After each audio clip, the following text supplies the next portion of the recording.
You may not know this. I don't know that I talked about it, but I love the Winter Olympics. And I'm just so sad that they're over. I watch the Olympics all day and all night. I record all of them, and I rewatch them, and I watch them on my phone, and it's very frustrating to my wife, I'm sure, but it's just, I'm fascinated by it, and while there's a lot of really cool sports that take part in this, you know, snowboarding and freestyle skiing. My favorite, for sure, are the sledding sports, bobsled, skeleton. It's crazy. These people are flying down an ice tube at 90 miles an hour. It is absolutely unbelievable. And they're not necessarily doing tricks other than staying alive. That's the trick, is to make it to the bottom, not dead, I guess. But I love it. It's fascinating. And when they get to the bottom, you kind of see this moment of anxiety. And even the announcers, they have this moment where everybody's waiting to see what the clock says. Did they make it in enough time? Because it's all about the speed that they went down the tube, the sled with.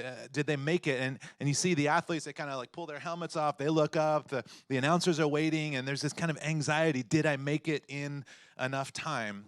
And I think that's something, that kind of anxiety about time is something that a lot of us carry in our lives because none of us have a lot of extra time.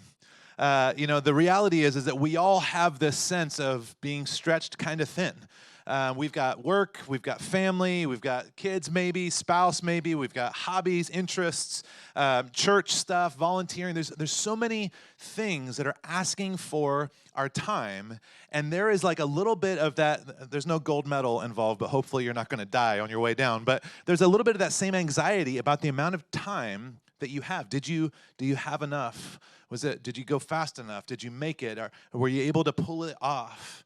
And I think as we talk about friendship, we're wrapping up this series on friendship. I think one of the biggest obstacles to friendships is that we don't have enough time. I think the reality is, if we're to start digging, and we will here in just a second, is that there actually is enough time, but there's just, we give our time to so many things. There's so many things that beg for it and ask for it and take it from us. And so then when we start to look at, man, I don't want to have to find a new friend. I don't want to have to put that work in. I don't want to have to put in that effort. Or I've got these old friends and we don't have to see each other very often. We can stay friends. I see these things online all the time where it's like being an adult and having friends is like, hey, sorry I haven't texted you back for 2 weeks. Let's hang out in 3 months. And it's just like, somehow I don't have time to send a text and I'm unavailable to hang out, but we're friends, right? Everything's cool. I don't have any time for you at all. But there's kind of this sense of we can just kind of limp along with the way things are. And if we really want healthy friendships, if we want to cultivate it, develop healthy friendships, we have to kind of wrestle with this idea of, do we have the time? How are we spending our time? And that's what we're talking about today. How much time do friendships take to build? How much time does it take to keep a close friend? There's an author named Shauna Niequist, and she's written a number of different books. And a couple weeks ago, I came across this quote as I was getting ready, and it just like, it resonated so clearly with me because I feel like this is so true. She said, good friendships are like breakfast. You think you're too busy to eat breakfast, but then you find yourself exhausted and cranky halfway through the day and discover that your attempt to save time totally backfired. There is a sense, I think it's absolutely true with friendships, with relationships, where we don't have the time, and so we make a conscious decision to say, okay, I'm not going to sacrifice any time. I'm not going to spend time doing that because I've got other things, more important things, more crucial things, whatever it is. So I'm going to focus on those instead to save time, and it backfires because we are not meant to live alone. We're not meant to be isolated. We're not meant to have shallow or thin friendships. We're meant to live in deep connection with others. There's a researcher, an anthropologist from Oxford, and she conducted a study over a number of years, and she wanted to find out, what does it realistically look like for humans to have friendships? How many friendships can we actually have? How many can we sustain? And so this is kind of what she found. They made this graph. It's called the Dunbar number, just FYI. She said in the center of this, most of us are able to have about 2 best friends. About 2, we can kind of handle that quantity of those deep, connected best friends. We can have about 5 close friends, 15 good friends, 50 acquaintances. And then she talked about community, or this idea of a tribe, and that we can handle about 150 people in our local community, which is kind of funny to me because there's about 150 adults that call South Hills home that show up on a regular basis. And so we're pretty close in here. The other fascinating thing, because I know some of you are introverts and you're trying to get yourself off the hook of like cutting all these numbers in half, right? One best friend, maybe a close friend. I'm my own close friend, so that counts for something, right? But what they found is that introverts and extroverts have the same number. It's not different numbers. Introverts have just as many people in these circles as extroverts do. So nobody's off the hook, John Mark. But as we look at these numbers, there's this reality that the way that this makes sense is because we just don't have infinite amounts of time. We don't have infinite amounts of energy, of resources. And one of the things that I read this a couple weeks ago about social media and the effect that it's had on friendships is that they say that the natural life cycle of friendships is that you develop new ones, and then old ones, they said, their term, fall off. There's this idea that old friendships, people you knew growing up, or people that you went to high school with, or whatever it is, someone that you knew from out of state, an old job, they would naturally fall out of your life as time progressed. But with the gift of Facebook birthday notifications, we all have hundreds and hundreds and hundreds of people that we are still feeling some sort of connection to, and we're not really designed to have that. But we get these reminders, and it's like, oh yeah, I remember Timmy, he lived across the street, and he's 38 now, and so now I've got to send him a message, and there's just this kind of weird pressure that we feel to continue pouring into all of these different connections and relationships, and we don't have the capacity to do that. We don't have enough energy to do that. We don't have the capacity to be friends with everyone. And usually what that means, unfortunately, is that since we can't be friends with everyone, we choose not to be friends with anyone. If I can't give everybody my best, then I'm just gonna not give anybody my best. If I can't do the same thing, if I can't show up the same way for everyone in my life, I don't wanna be unfair, and so I'll just kind of put up some walls and stay a little bit isolated. But that's not how we are designed to live. We're actually, there's health in picking some favorites. If you don't agree with that statement, let's consider your kids or your spouse. There's health in picking some favorites. As you go out, circles from there, as you think through close friends or family members, there's health in picking favorites, of giving some things to some people that not everybody gets. We don't understand, I think, healthy boundaries, which is at the core of this. Healthy boundaries is not a fun idea. It's not something that anybody loves thinking about or talking about.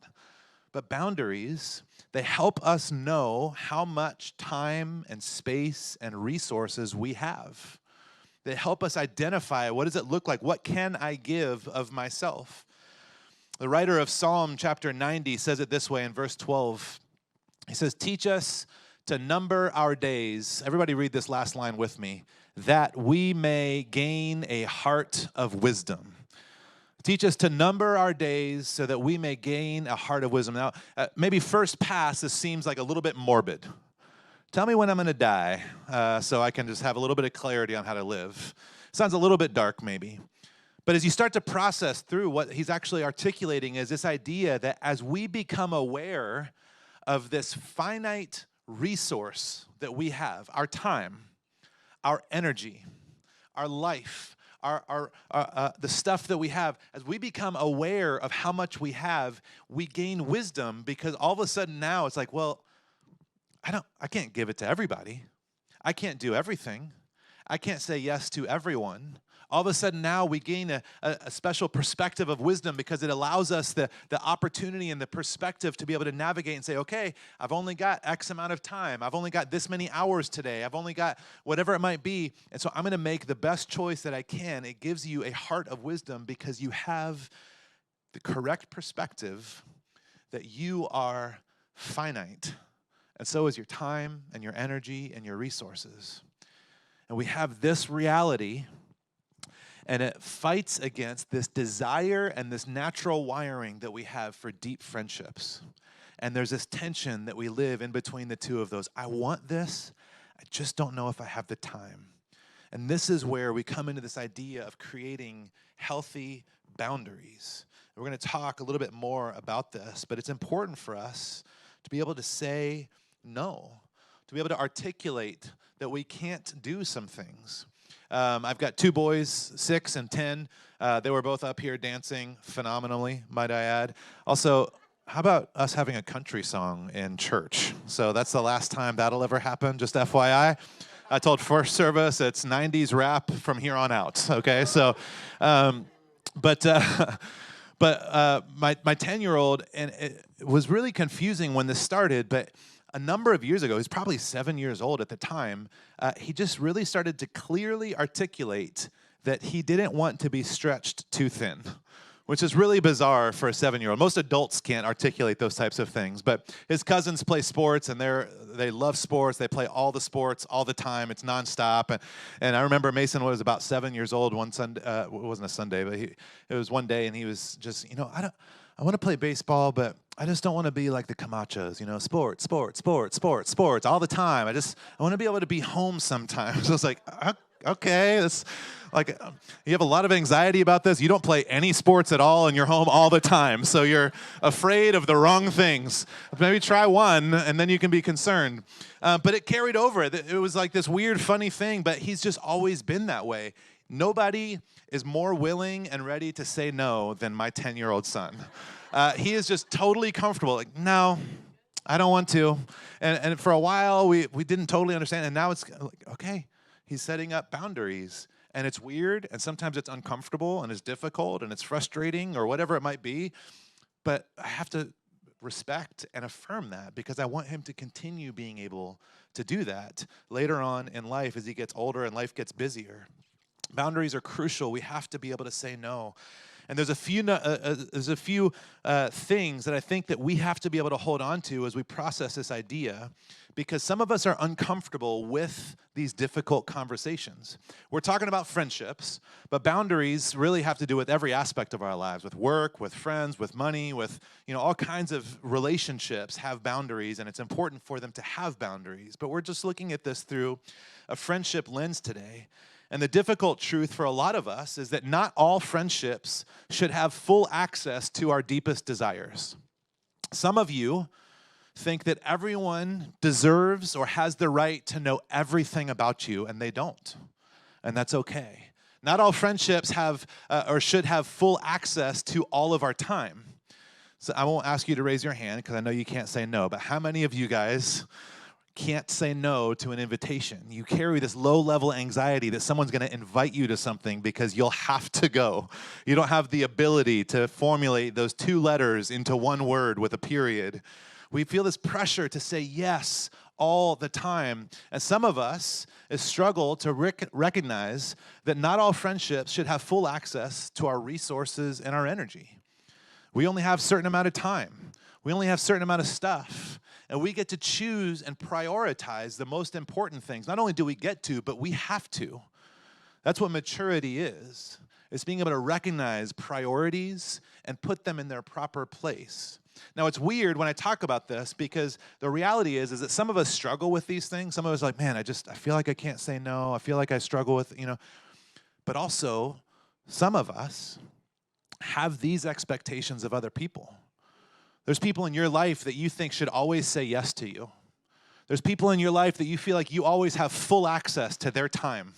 If they don't text you back within 15 minutes, then you're upset. Something must be wrong. Whatever it is. Text messages have totally warped communication in general. It's like they put a period at the end of the sentence. I think they're angry. It's like, no, that's just punctuation, you guys. But we all do this thing. But we have these struggles. Not only do people expect this of us, but we have these unhealthy expectations of other people as well. We have to wrestle with this, and it's weird to talk about because just 2 Sundays ago, I read a quote from Jesus where he said, "Greater love has no man than this, than he lay his life down for a friend." So Jesus, on one hand, is saying, you should be willing to die for your friends. And then you have me who's saying, tell them no, right? It feels a little unchristian. sorry, I don't have time to die for you today. No, I'm just kidding. It feels a little bit weird. It feels like there's a kind of a dissonance between this ultimate call to sacrifice that we are called to model and live in our faith with Jesus, and also a healthy maturity and a challenge and an invitation for us to set boundaries in our life. It's a weird kind of balance for us, and I think it's important because we have to recognize that Jesus himself had this experience. Jesus himself set boundaries. Jesus himself said no. And I want to look at that in a second, because what happens is, if we think that all of our friendships should have full access to our time, our love, our energy, our resources, if we want all of our friendships to be equally deep, they will be. They will be equally shallow. We simply cannot cultivate deep relationships with everyone. And so we get to choose how we want to spend our time and our resources. And Jesus, there's 3 examples I want you guys to see that Jesus does this. Mark chapter 1 is the first one.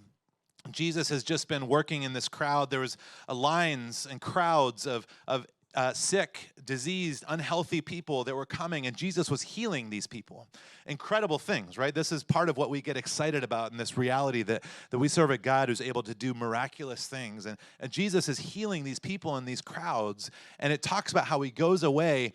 He goes to another side of a lake, and then in verse 36, Simon and his companions, they went to look for him, and when they found him, they exclaimed, "Everyone's looking for you," which is like, yeah, obviously. He's healing everyone's sicknesses. He's solving everyone's problems. And Jesus replies, "Let us go somewhere else, to the nearby villages, so I can preach there also. That is why I have come."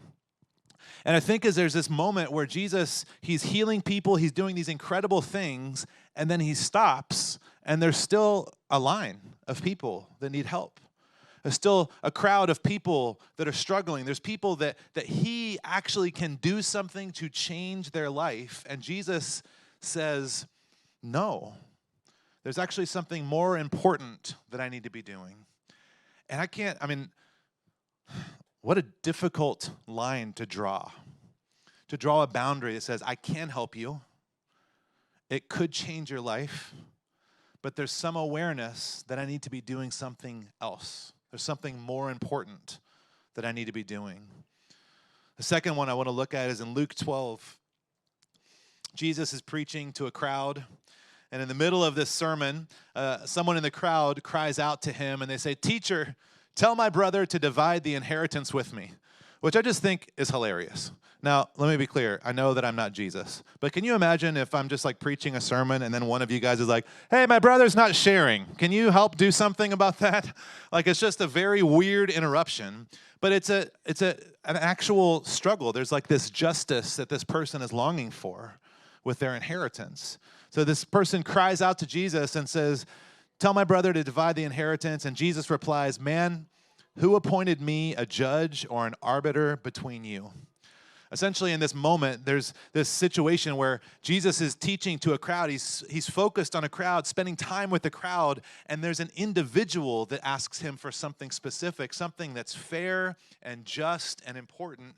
And Jesus says, "No, I'm with this crowd." Because after this moment, he just goes back to teaching this crowd. He draws this line. He says no. He has this boundary. And then the last one that I want to look at is in John 6. Jesus had just fed the 5,000. There's people that are listening to him teach, and they're hungry. It's dinner time. The disciples try and send him home, and Jesus says, "No, let's feed them." And so they bring him a few fish and loaves, and he multiplies it, feeds all of these people. It's this incredible miracle. And then it says that he goes across to another side of the lake after this happens, and we pick up in verse 25. It says, when they found him on the other side of the lake, they asked him, "Rabbi, when did you get here?" Which is that classic kind of bit of, fancy seeing you here. You know, this crowd comes around and they chase him onto the other side of the lake. He goes by boat. They walk around and they're like, "Oh, when did you get here?" And Jesus answers them, "Very truly, I tell you, you're looking for me, not because you saw the signs that I performed, but because you ate the loaves and had your fill." And it's interesting because they didn't ask him to feed them. He did that. He chose to feed them. He chose to do something good, generous, beautiful with what he could do. And there's this aspect where they come back and are hoping, I think, to get the same thing from him. More food, more sustenance, what they need to survive, to live. And he already did it once, and somehow he feels like it's appropriate to set this boundary and say, no, I'm not just here to give you food. There's something deeper. He's looking for a relationship, for a connection, but there's this boundary that he draws. He says, yeah, I did this once. I said yes to this before, but now I'm saying no, and that's okay. And for us, as we look at our friendships and as we look at our relationships, and we struggle with the kind of feeling awkward or feeling bad, like we're not allowed to say no, we're not allowed to have boundaries, we have to come to grips with there's an aspect and a balance. And I don't know if I can articulate it perfectly to us, but on some level, we are supposed to serve and give and sacrifice and pour ourselves out. And at the same time, we have got to create boundaries for ourselves so that we can be healthy enough to serve, to give, to pour ourselves out. The maturity piece is knowing where that line is. That's the struggle. That's a struggle for all of us. And when we look at our friendships, it's a challenge because we don't have enough time, because we haven't really set up clear boundaries and expectations. Boundaries are important for us. In order to have healthy relationships, we must have healthy expectations of both ourselves and of our friends. Boundaries define us. They kind of outline our space. If you live in a house, you may have a fence around your house. Or if you live in an apartment like I do, you may have a wall around your patio. There's a boundary of your space. And you're meant to inhabit and utilize that space well. And boundaries in our lives, they function in a very similar way. Boundaries set two limits. The first thing is that they set limits on others, and then they also set limits on ourselves. Now, we don't like the idea of limits. The idea of limiting myself never sounds fun. But one of the things that's difficult for us to wrap our minds around is that we actually have more freedom within boundaries. When there's boundaries that we know what is safe, what is right, what is okay, what have we pre-decided, there's actually freedom in that space. If you think of a marriage relationship, you think of this commitment, this covenant, there's boundaries that this couple has committed to in their relationship. And there's freedom in knowing that.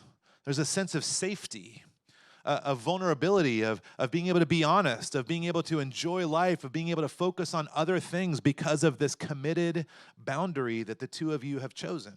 I've heard some people have budgets with their money and things. I don't know about that. But there's a freedom in having a budget that says, okay, here's how much money I can spend because this other money is going to be going to these types of things. And there's freedom, even if it's not as much money as you would like it to be. There's freedom in recognizing this is what I have to work with, and I don't have to have anxiety about what bills may or may not get paid. Boundaries, limits actually give us a sense of freedom because it alleviates us from exhaustion, from fear, from overwhelm. Boundaries set limits on others and limits on ourselves.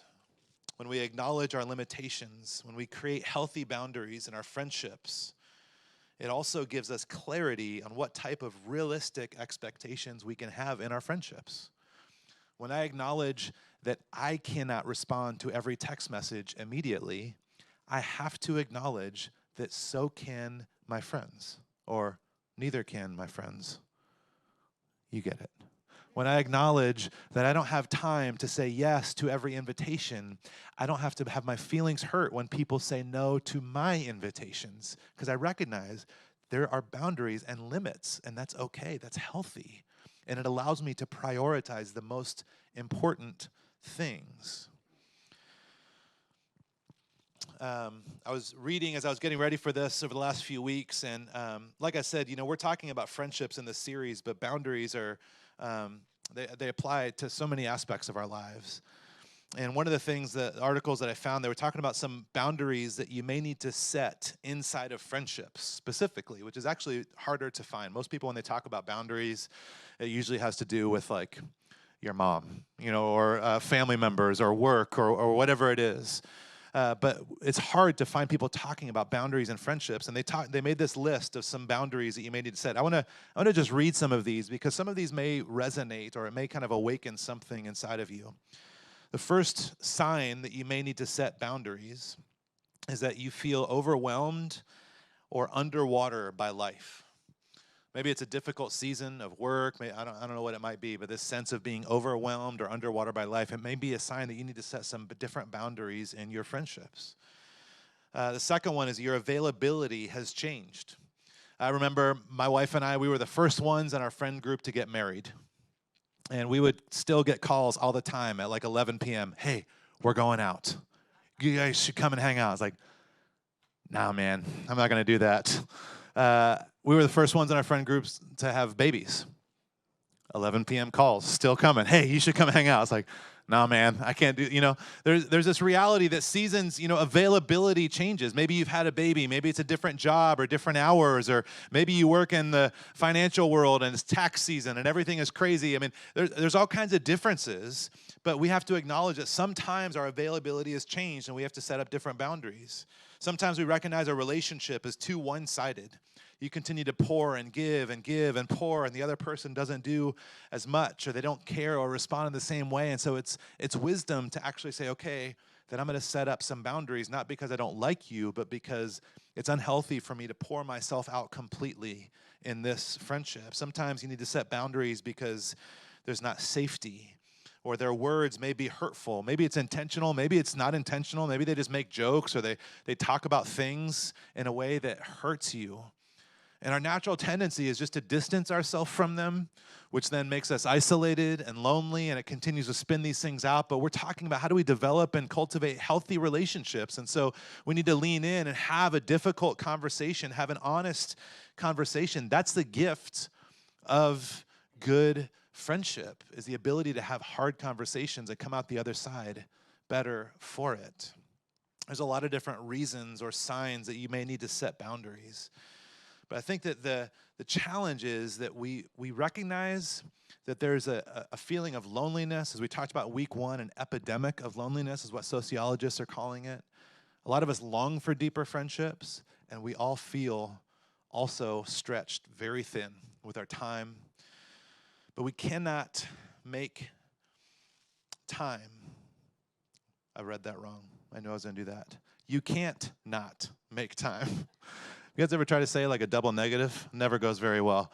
You can't not make time for friendships. It's like the quote, Shauna Nequist says, we feel like we're going to save time, or we feel like we're going to save ourselves energy. It never pans out that way. We cannot avoid this. We've got to cultivate friendships, which means we have to create boundaries and clarify expectations. And so each week, over the last few weeks, we've had an opportunity for us to take an inventory. I'm going to wrap up here in just a second, but I want us to not just listen to information, but I want us to actually process through it in our friendships together.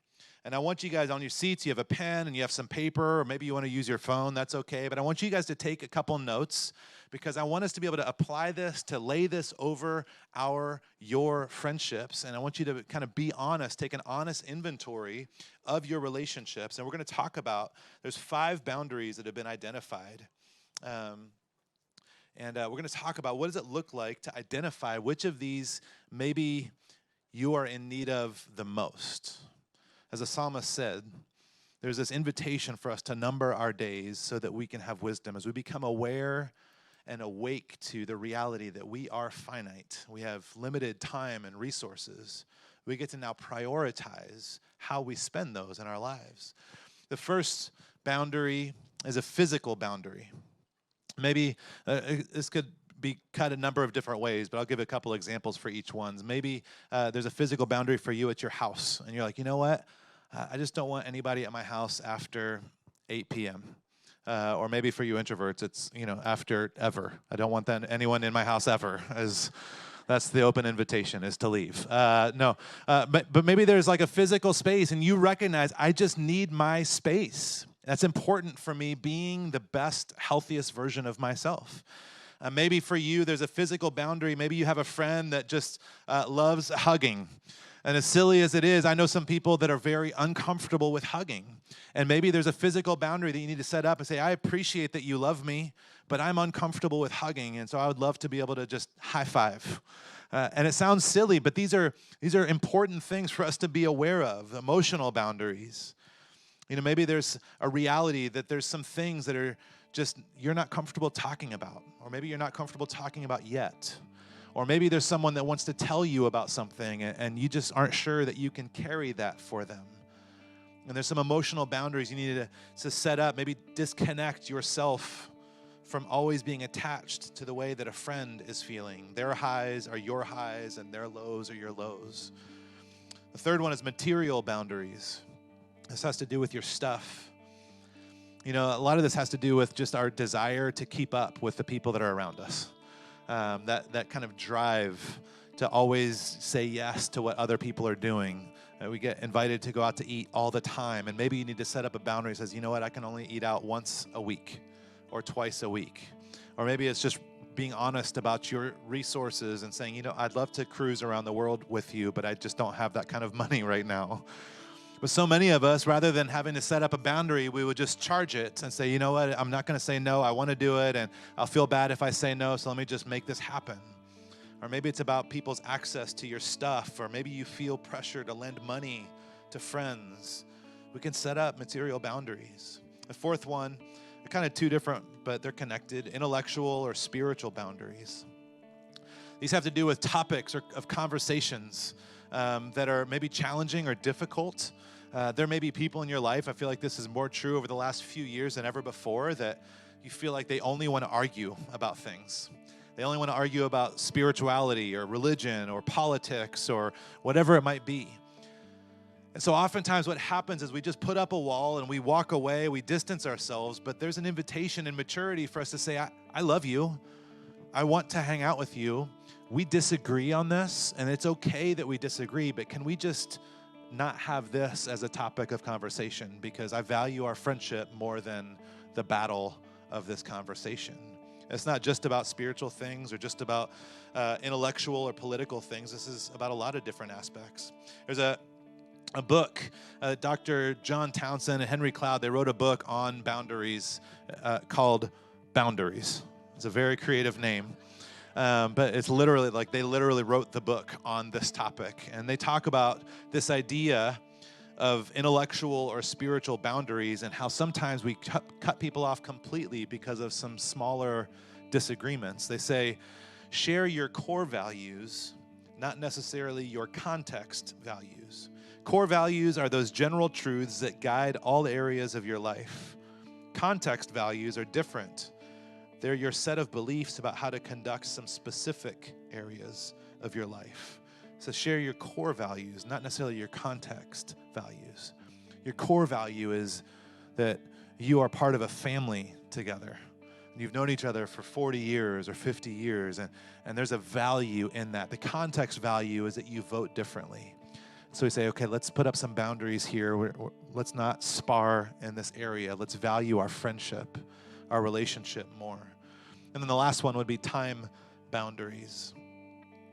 I think this might be one of the most applicable today because we are stretched so thin. And we say yes to everything, and we want to overcommit and overextend ourselves, and we have permission to say no. It's 2 letters, it's 1 word, and it can even be a complete sentence. No. It's a struggle for us. So consider, how often can you hang out? How much time can you spend? Every once in a while, when I'm in a good space, I'll talk with my wife and we'll discuss, hey, how much time realistically in this season of life do you think we can be out at night? And she'll say something like, I think right now we could do 2 nights a week. Sometimes it's 1 night a week. Sometimes it's like, well, you can leave whenever you want. Just kidding. But there's this reality where how do we wake up to the fact that we have time, we have limitations. We can admit that we don't want to do something today and try and reschedule it for another time. I saw this thing online. I keep seeing them pop up. They talk about adult friendships are basically texting someone an apology that you haven't responded in 2 weeks and asking if they can hang out in 3 months. There's this reality that we just struggle with this piece of time.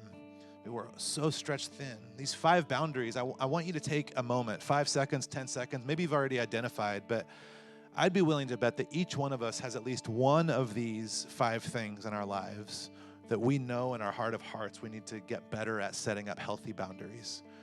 There's someone in your life that somehow continues to kind of cross over these boundaries in your life, and you recognize, man, for me to be healthy and whole and to be the best version of myself and to give priority to the most important things in my life, I need to set up some boundaries. That's the invitation for us today. And as we do that, it allows us to cultivate deeper friendships the way that God intended for us to do. Let's pray together.